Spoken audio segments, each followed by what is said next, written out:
Welcome back to the channel. Welcome to another video tutorial. In this video, we're going to talk about CSS.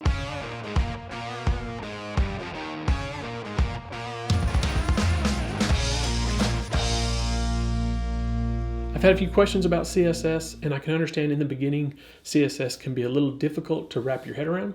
So in this video, I want to talk about the basics of CSS.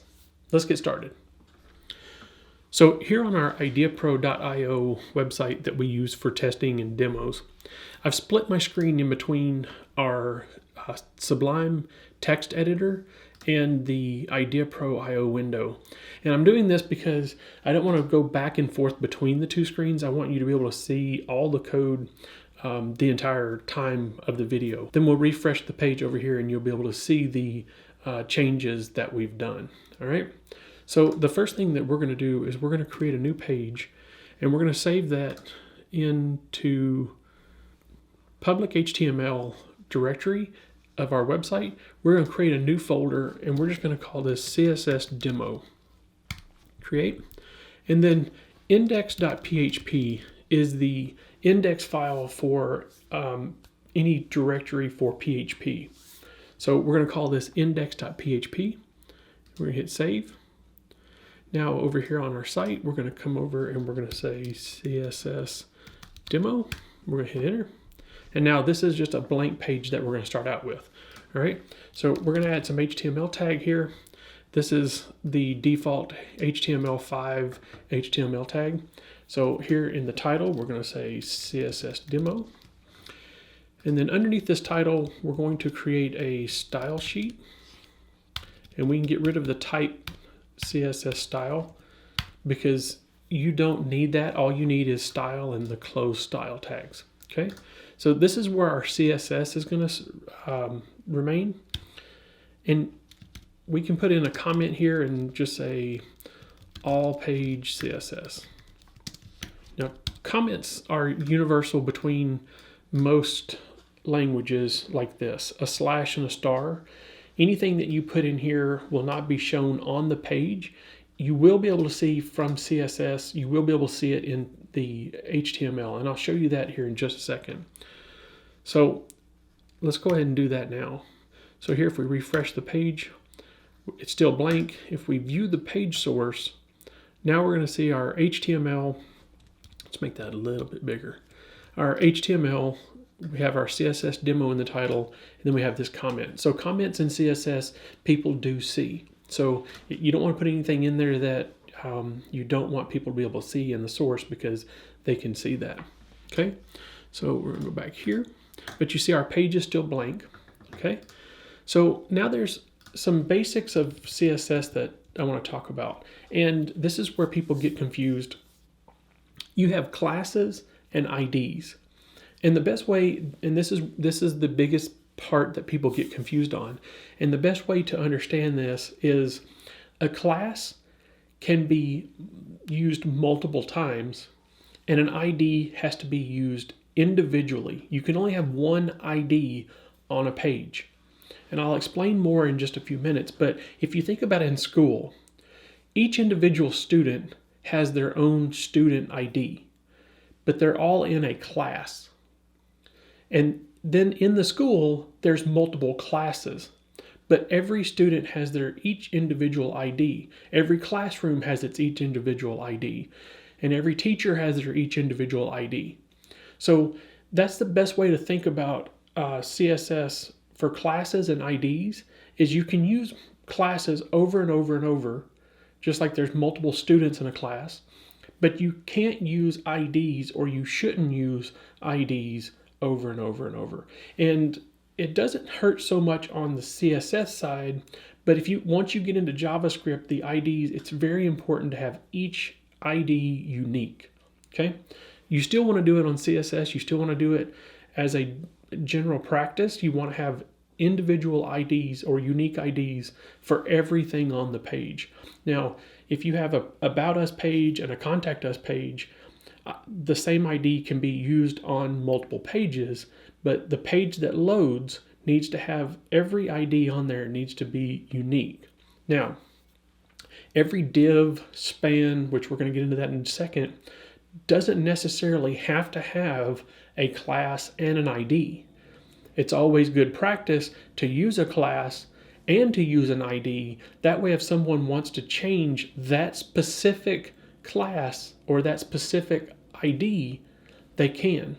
They can create a CSS item that targets that ID and only changes that one div and not the rest of the divs that use that same class. So I'll explain that here in just a second. Okay, so there's some default CSS stuff that you can use. You can use the body tag. Now, all CSS rules open with a curly bracket and close with a curly bracket. So here we're talking about the body, which is this here. And so down here, we're going to put in just, whoops, welcome to the demo. And we're going to save that. We're going to come over here and refresh, and now it says welcome to the demo. Now you see this is a white background and we have black text here. Now this is the body and the HTML of our site. So if we come up here to our CSS and add a body tag and say background color yellow, and we hit save and we come over here and refresh, now our body of our page is yellow. So in CSS, you have its typical standard terms that we use. Some of them get a little bit hard to remember or hard to understand, but for the most part, it's background color. It's not some special, code that, that you don't understand. It's background color. And then you can use yellow, you can use blue. We're going to refresh. But the proper way to do it is a hexadecimal. So FF0, right? So FF0 is yellow. You can go to Google. Let's go to Google here and look up hex color chart or hex color picker. And it gives you a color picker here. So you can change these values and then move this around and choose the color that you want. So let's go up here and get a pinkish purple. And now we have the hex color, we have the RGB, we have the CMYK. You have different values here that you can use. Now the RGB can be used in CSS, but most of the time I use the hexadecimal here. So we're gonna go up here and we're gonna put this color in there. And all hexadecimals start with a pound or hash sign. We're going to save that. We're going to come back to our page and refresh. And now we have a purple background. Now, this is targeting the body of the site. Now, if we wanted this text to be white, the color of text is kind of funny because a lot of fonts have font weight, font size, there's the font transformation, there's all kinds of different fonts. But for the color, we just use color. And we can say white. We come over here and refresh. Or we can use the hexadecimal for white, which is 3 Fs or 6 Fs. Refresh and we still have it. So black is 0, 0, 0. And refresh, so we're back at black. Black is also 1, 2, 3, 4, 5, 6 zeros. Refresh. So the short code for hexadecimal is 3 characters. If you have a color that doesn't work with 3 colors, like this one this one we did a minute ago, this pinkish purple, is C610EB. So you couldn't shorten that to a 3 letter or 3 character hexadecimal code because that color wouldn't be exactly what color we picked. But on stuff like black, where it's all zeros, or white is FFFFFF, 6 Fs. We go back here and we save, and so now our font is white. But we can shorten that to FFF and 3. So now, all right. So now we've created a background color for our body, and we've created a color for our font. Now, this font will be inherited with everything that we do. So the body is everything that we do on this page is going to be white font unless we tell it different. So we're going to come down here and we're going to wrap our welcome to the demo. We're going to put a div around it. And a div is just a box basically to divide sections of the website up. All right. So here in the div, we're going to put a class and we're going to say, let's call it section. Okay. So up here in our CSS, now this is where it gets confusing, and this is what most people have the trouble with. A class is a period or a dot. An ID is a hashtag. So here we're going to say dot section and open and close curly brackets. Now we're going to say background color is blue. Okay. So now if we come over here and refresh, now we have our div background color is blue. Now we can put an ID in here, ID section 1, because this is the first div with section 1, with using the section class. So we're going to call this div section 1.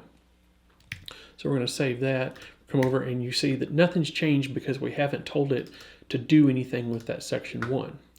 Now we're going to copy this and we're going to create another div here, and we're going to call this one ID section 2.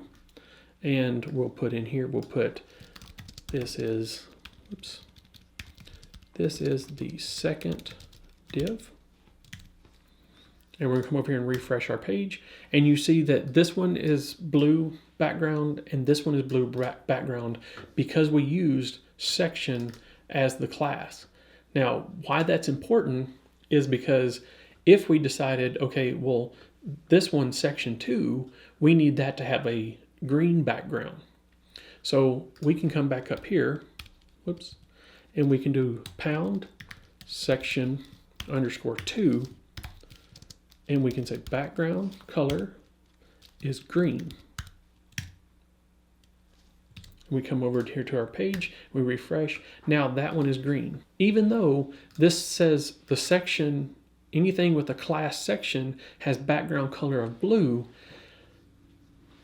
this one is section 2 and it overwrites the section class. Now we have two sections here. Both of them are the section class, and then IDs are individual unique IDs.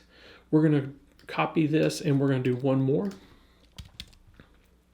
And we're going to do this one as section 3. Now, if we go ahead and save this and we come over and refresh this section 3, let's do, this is the third div. We'll come over here and refresh. Now this one is back to blue because we didn't specify section 3 to have a unique color. Now, if there was some code somewhere that said section 2 should be green and you didn't want it to be green, you could come into another CSS file and say pound section 2 background color is red. Refresh, and now that is red. So as long as that CSS file falls underneath this one, then it's going to turn it to red. Now if we take this and we move it up above, guess what's going to happen? It's going to be green, because as the page loads, it comes down the page and it says, oh, section 2 is red. Section, the class section is blue, so it's going to be red, then it's going to change it to blue, and then when it sees this one, it's going to say, oh, section 2 is supposed to be green now. So then it's going to change it to green. But let's say we wanted it to be red. All right, so we could take this again and paste it in and refresh, and now it's red. But let's say we wanted it to be green and somebody had changed it to red.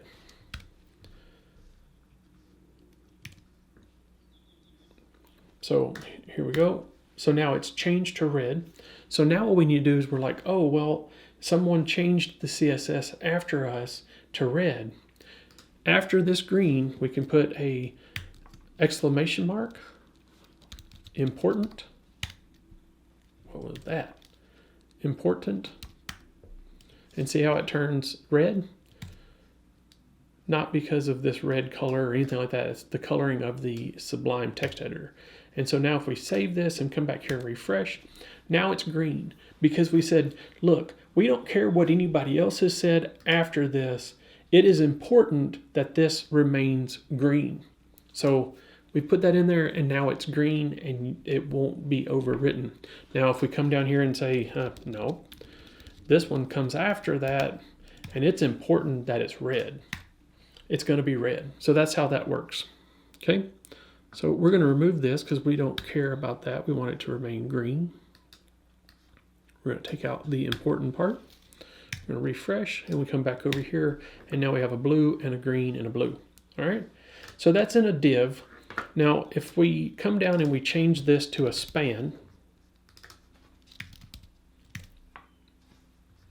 and we do a refresh, see how the span is shorter? It doesn't fill the entire screen. I'm not going to talk about really the difference between HTML tags, but I just wanted to give you an idea that a span will, in a way, have the same take the same CSS properties that a div will, to an extent. All right. So let's come up here to our section class, and we're going to add a padding. And we're going to say 8 pixels. Okay, we're going to save that. And then we'll come over here and we refresh. Now, each one of these has a padding of 8. But you see how this span went inside of that div? That's what spans kind of do. They're kind of an inline style. So if we change this one to span,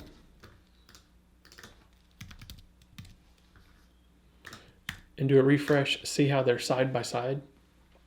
So spans do a little bit different than divs. And again, I don't want to talk about the HTML side of it, but they work a little bit different. They do take some of the same properties, but that's kind of the difference in them. All right. That's the basics of CSS. In the next video, we'll go into a little bit more details of the different controls that you can use for CSS to control the look and the shape of your website. That's all I have for this tutorial. Thank you for watching. Hit the like button if you like this video, subscribe, leave me a comment, and I will see you in the next video.